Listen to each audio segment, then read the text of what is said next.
Today we're going to share with you 10 ways our lifestyle has changed for the better since moving to Germany.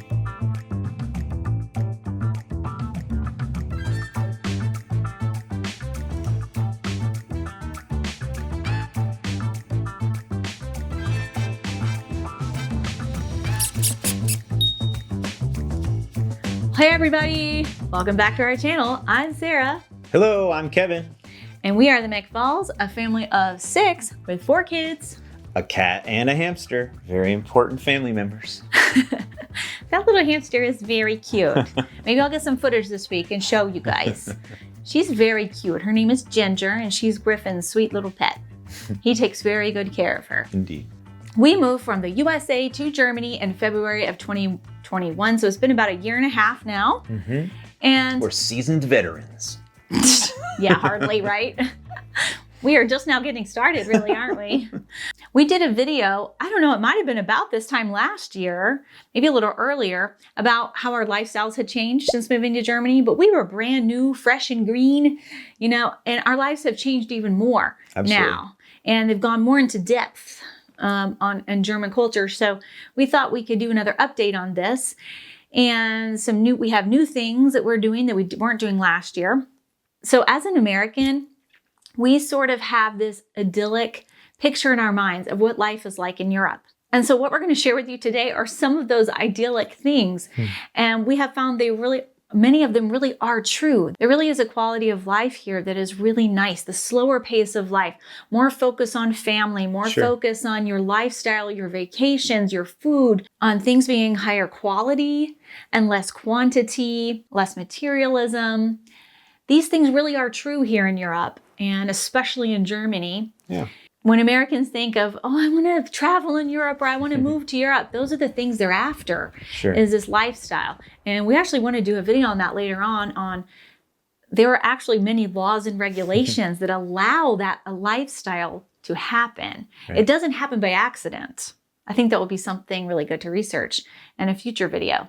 Now, to be fair, some of the things we'll talk about could have happened to us if we had moved somewhere in America. And sometimes when you make a big life change and you move to a different place or stage of your life, you do change things. And some of the things we talk about, we could have moved if we moved to the mountains in Colorado or whatever. But like Sarah says, many of these things are sort of systemic in the culture here, and we're encouraged for many of these changes because of the lifestyle here. So sure, some of these we could have done in it moving to another place, but many of them really are connected directly to Germany and Europe more in general. Yes, we could have even implemented some of these things in the location that we lived in Georgia. But like Kevin said, it wasn't the culture there. Many of these things we're going to mention weren't the culture there. So it just wasn't much motivation, I suppose. But there is something about moving to a new place that you get excited to get out and explore. I mean, I see, even many Germans say they don't get much beyond Germany or Italy or Austria for vacation when Europe has so many amazing places to visit. So you see that even in Europe, that people won't go too far beyond their own borders. So that's the benefit of moving to a new place is you get excited to explore. Right. And do new things and try new things. So the first one is we don't use our car very much. There's plenty of weeks where it'll sit for multiple days and never get driven. I think we're averaging somewhat less than once a month to fill up the gas tank, which is, for an American, we had 2 cars and we were filling at least one of them up every week. Yeah. And the other one, every couple weeks. So so definitely we're walking more, we're biking more. The kids are taking public transportation to go to school, the next town over. Definitely we're encouraged more to be active and be out there biking and walking and using public transportation instead of relying on the car so much. And what I love is having exercise as a part of everyday life, that I don't have to schedule extra time at the gym or go to a gym. I want my daily life to include exercise. It's so much more sustainable. It's so much easier to do, and it's enjoyable. For the most part, we take the bicycle or walk into town to do the things we need to do. So number 2 is we still don't have a dryer. Now, that's unheard of in America. That is unheard of in America. We did a poll about this time last year and found that 40% of Germans also don't own dryers. 60% do own dryers, but they use them way less frequently than Americans do. Like when the weather's nice, many Germans are hanging their clothes outside. And, as soon as there's sun outside, you see everyone, even in the middle of winter, you see people hanging their stuff outside. Germans have dryers, but they use them less than Americans. And in America, I never once thought about not having a dryer. It's just not automatic. Yeah, you don't washer dryer. It's a washer dryer pair. It's a washer dryer, right? Yeah, you get a washer dryer pair. And before we moved here, I'd heard of many people who didn't have dryers. I wasn't even sure if we had a dryer hookup or an exhaust fan or pipe. Well, we don't.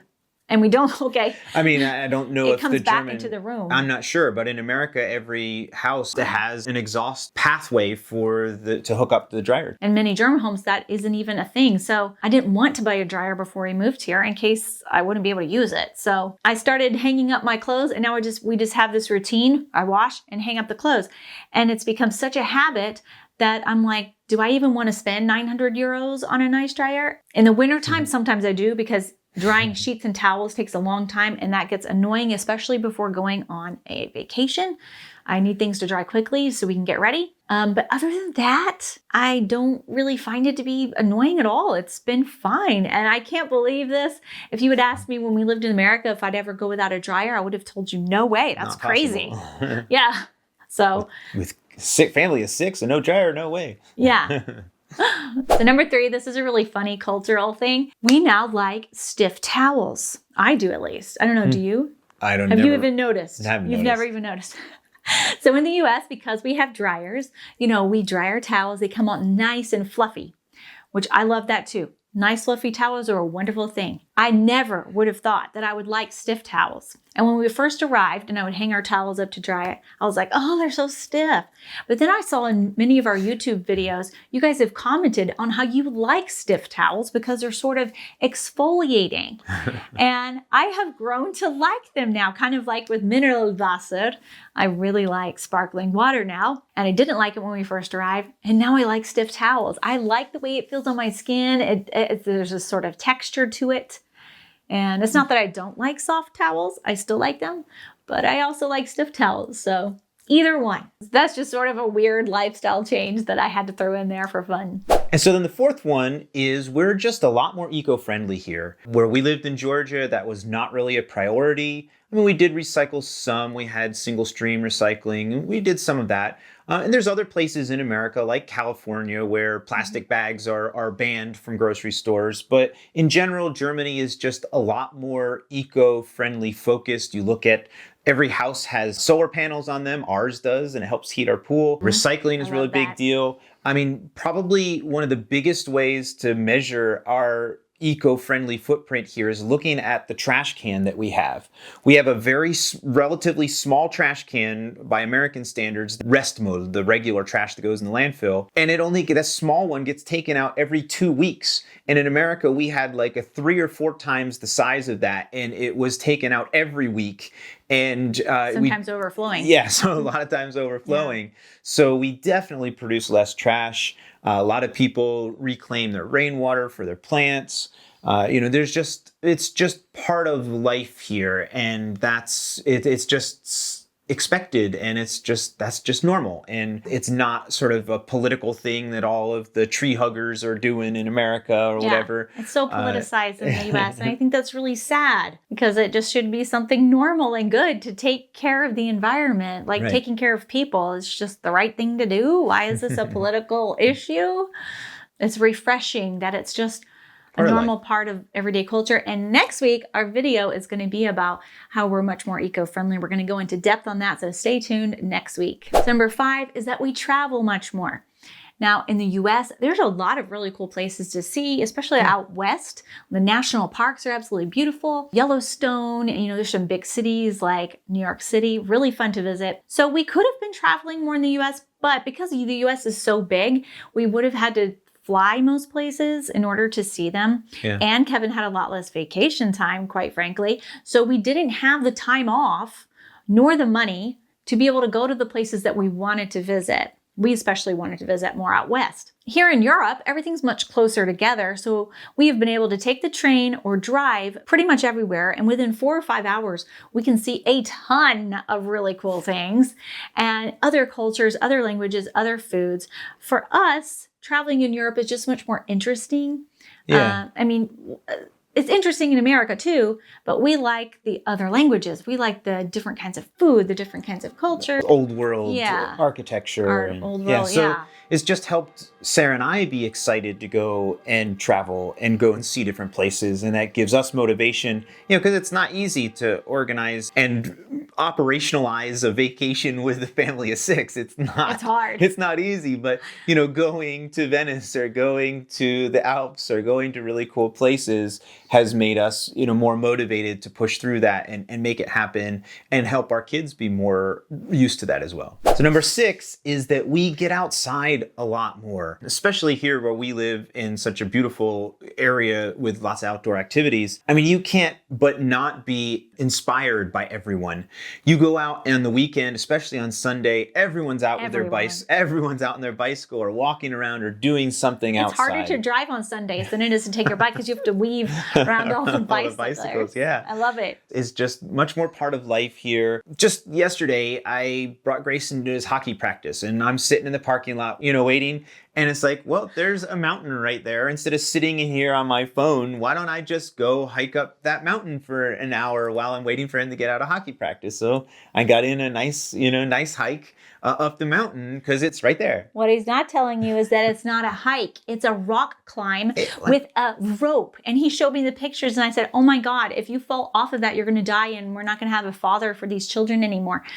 It had a little tiny via ferrata. It is like this, and it is rocks. It is rocks. It was fun, and it was a great way to pass the time, and it keeps me healthy, keeps me nice and strong. It does keep you healthy and strong. I'm glad you could do that. Just don't leave me widowed. Definitely won't. Yeah, but like we said in the beginning of the video, when something is part of the culture, you're much more encouraged to do it. It's much easier. Yeah. And like we talk with our friends and we're like, oh yeah, this weekend we're going on such and such hike. All of our friends are going hiking, going biking somewhere nearly every weekend, except when there's snow and ice on the ground. And then they're all going skiing and going langlaufen. And right. So there's sports all year long. Yeah. And everybody I know does sports on the weekends. When you talk to them, they're not like, oh, we're going to this theme park or that theme park. We're going to this movie theater. Of course, they go to movie theaters and theme parks now and then, but it's like twice a year. And so outdoor sports are so common here. And it's not just here in the mountains, it's all over Germany. Yeah. So number 7 is that we are all stronger and healthier than this time last year. Now, when we were in the US, our 2 oldest boys were both into baseball. We had games and practices 2 or 3 times a week. They were very active. The kids run and played in the yard. We had awesome woods, which we did in the US. We had a great backyard, and the kids would run around in the woods. It was not as if our children were sedentary or lazy or anything. They were strong. We thought they were strong then too. Then we get to Germany and we were like, oh my gosh. Like we all felt like we were so weak compared to all of our friends. They would talk about going on all these bicycle rides from our town to like 3 towns over. And we were like, how do you do that? That is so 10, 15 kilometers with kids, 6-year-olds and we stuff. could not believe their 6-year-olds could do these bike rides. And then like they will take the entire kindergarten class on this hike that's literally right out of our backyard. We can hike it up to this monastery. And it's, talk about idyllic. I mean, it's truly like what Americans dream of when they think of Europe. And that's a 200-meter ascent hike, when they take the kindergartners which up there. I could barely do when we got here. Yeah.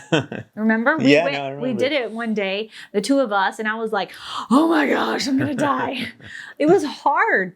And now this year, even we are surprised by how much stronger the kids are. Yeah. For instance, like Gabriel and Grayson, they walk 1 kilometer every day to school from the bus stop. And they have big, heavy book bags. Yeah. Rucksacks on their backs. Yeah. In each direction. So they're walking 2 kilometers every day with a heavy book bag. Griffin walks almost 1 kilometer every day with a heavy book bag. Yeah. And Gabriel was able to go on a hike with his class. They did a 900-meter ascent. Yeah, so that's pretty beefy. And we almost... They take the whole class. It's not just like, hey, the people that are really fit and want to go. It was the entire class. It was part of their class to go and hike up that high and stay overnight up in the mountains. And we honestly weren't sure he could make a 900-meter ascent. And we thought, oh no, are the teachers going to be like, not stopping if they need help? Or, we didn't know. We were really worried. And then Gabriel talked to his teacher and she was like, the whole class is going. Of course, we'll, keep up with you and we'll make sure you're okay. Everyone's going, so you should just come. And he did it just fine. Yeah, he was in the fast group. Yes, and he was in the fast group. I couldn't believe it. And Gabriel, like I said, he was playing soccer and baseball before we moved here. He wasn't a weak child. So it's just really amazing. And even Ella, she's been able to ride her bicycle and she's so encouraged, again, because it's the culture. She's all her friends riding their bikes. Yes. And we arrive at kindergarten and there's a ton of tiny bikes. Oh, I love it. It's so cute. I should get some video footage of the tiny bicycles. There are just a ton of little bicycles as soon as spring comes. And Ella was like, well, I want to ride my bicycle to school if all the other kindergartners are riding it. Mm-hmm. She does not back down from a challenge. So now it took us, I don't know, a couple of weeks maybe to teach her how to go down the big hills in our town. And now she just puts her hands on the brakes and you should see her. She just coasts down the hill. Yep. She is totally under control now. And she's doing 5 and 6 kilometer bike rides without any trouble now. I never would have thought that could happen a year ago. Never. So even Ella's much stronger. And so that's I still have to carry her sometimes on my shoulders when we go walking places, but she still does a lot of it herself. So that surprised me. We really felt kind of weak when we got here. Everybody was much stronger than us. And in only a year, we're all speaking German way better. And we're much stronger. So Germany has had a good effect on us in that way. And number 8 is that we consume less sugar, which we touched on this in 2 videos ago when we talked about the drinks that are popular in Germany that aren't beer. And we have a whole section in there about high fructose corn syrup and sugar in the US. And high fructose corn syrup is a thing that's basically non-existent in the EU. It's not banned, but it's regulated to allow for other types of sugar manufacturing. But anyway, in the US, it is huge because corn is prioritized. It's subsidized a lot. It's prioritized, it's subsidized. So there's high fructose corn syrup in absolutely everything. You have to be very careful with your ingredients in the US if you want to try to eat less sugar and less high fructose corn syrup. You have to read the package on absolutely everything, which is, that's a lifestyle change I don't have on the list for today. But I don't have to read ingredients here like I used to have to in the US. Anyway, so we naturally consume less sugar because high fructose corn syrup doesn't exist in the products here. Now, when it comes to sugary drinks, I still look for the sugar content on that. And on cereals can still be sweet here. Yeah. So we try to, eat the less sugary cereals. But in general, we eat a lot less sweets. But the biggest difference, I would say, is the kind of foods that Germans serve for their kids and that their kids bring to school. In the US, a lot of kids will come to school with junk food. And they will come to school with tons of sugar and junk, bags of Doritos, juice boxes with juice that literally has 14 grams of sugar in something this big, a massive amount of sugar for a small child. And so when you send your kid, we were very strict about food in the US. And our kids did not consume much sugar or junk, but it was really difficult because they would go to school and see all of their friends eating all of this junk. But of course, to a kid, it looks super yummy and fun. So they want to eat what their friends are eating. And they feel silly that they're the ones with the carrots and the green peas and and the apples. They want something like their friends have. Sure. But here we don't have to deal with that. There's actually a rule in Ella's kindergarten that they can't bring junk food. They ask the parents, please bring healthy food so that the kids aren't tempted to eat unhealthy foods. We need them to eat healthy because it helps us keep the classroom under control, right? It's way more common here to eat healthy. And so many of my German friends talk about how much sugar there is in everything now in Germany and they don't like it. And they're getting strict about sugar. And in the US, if you talk about eating less junk and less sugar, you're kind of the freak. One of the most telling things is you look at Fanta, which is a Coca-Cola product, all originally German, and it has 50% more sugar in America than it does here. It's the same product essentially, but just has a lot more sugar. Clearly, the company can make it healthier. They just choose not to, which I guess it's consumer demand too, but Although I will say the one thing, I haven't found a good salsa here in Germany that doesn't have sugar in it. I mean, many of the salsas in True. America also have a lot of sugar, but I'm still struggling to find a good salsa that's not really sweet. Let us know if you know one. So number 9, this is sort of a negative lifestyle change, is that I still can't drive. And that's because in the US, there are certain states that have reciprocity agreements with Germany, but not all of them do. Even though the driving test rules are the same in every state. So it doesn't make any sense. If some Americans can drive, then they should all be able to drive. It's not technically the same, but it's so close. So it's like so splitting close, hairs to yes. say that it's any different. Yes. So that has had a negative impact on my life since moving here. And it makes you sort of feel like a child that your license is taken away, even though you did nothing wrong. So I'm going to take the next month or 2 to really study for my test. I really want to make sure I can get that soon because especially in the wintertime, it really impacts our lives because we do need to drive a little bit more because of the snow and ice and we can't take our bicycles as much. Anyway, that's an announcement starting in August and then half of September, I'll be posting every other week so that I can have a little bit of a break from work and be able to focus on the kids and also get my driver's license. And I haven't been able to focus on it so far because, YouTube on my blog and taking care of 4 kids and all the German classes I've been taking online. I'm almost completely done with A1, which is 100 classes. I'm almost completely done with it. Yeah, nice. So I have been choosing to focus on learning German instead of my driver's license since I can get away with not having a driver's license here. Just send me out to go do the driving. Yeah, just send Kevin out. So then number 10 is we are just a lot more adventurous. We talked about how we're more motivated here to go and do things, but you kind of have to be adventurous to throw yourself willingly into a new country where you don't speak the language and you don't know the culture so well. So you have to be adventurous to do that. But it's just really trickled down through the entire family. I think everyone is a lot more resilient now than we were when we came. Kids are jumping on the public bus to get over to the next town over to go to school. The world is open. We're trying new languages, new foods. We hosted a Ukrainian family here and had totally different ideas and a way of life. And it's just really, that's what we came here is to open our minds, understand how things are different, and really just get more adventurous and see more things and experience more things. Yeah, and that's not necessarily something that has to do with Germany. It has more to do with moving abroad in general.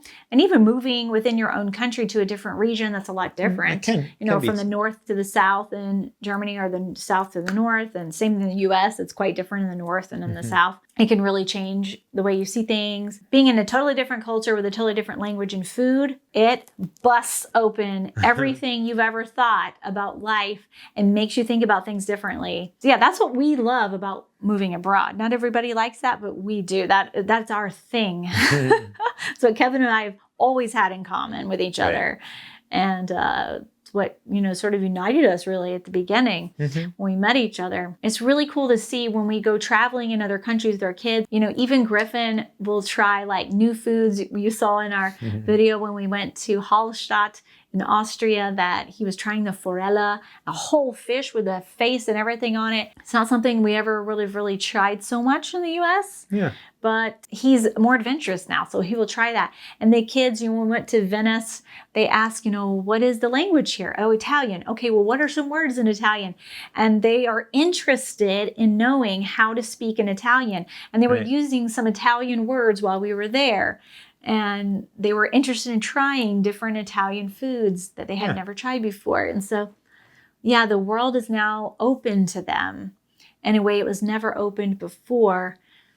And as we've said before, America is such a huge country and it is isolated, kind of like a big island in a way from Europe and Asia and Africa and everything else. So it's difficult to integrate yourself into other cultures there besides Spanish culture. And then Canadian is quite similar. So not the culture so much.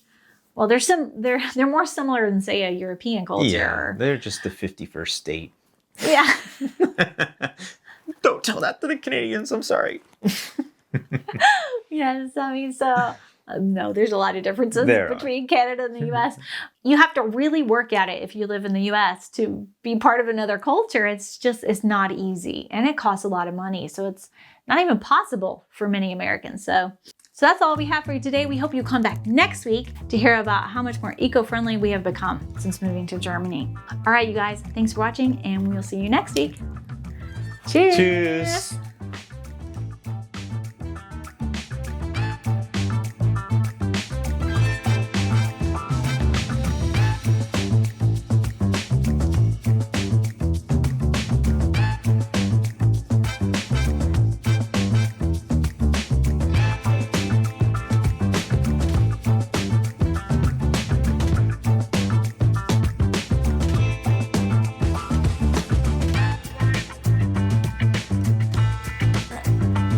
The problem is that she climbs everywhere.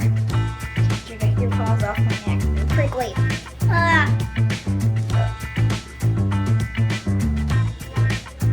To Ginger, Peanut looks like a Leviathan.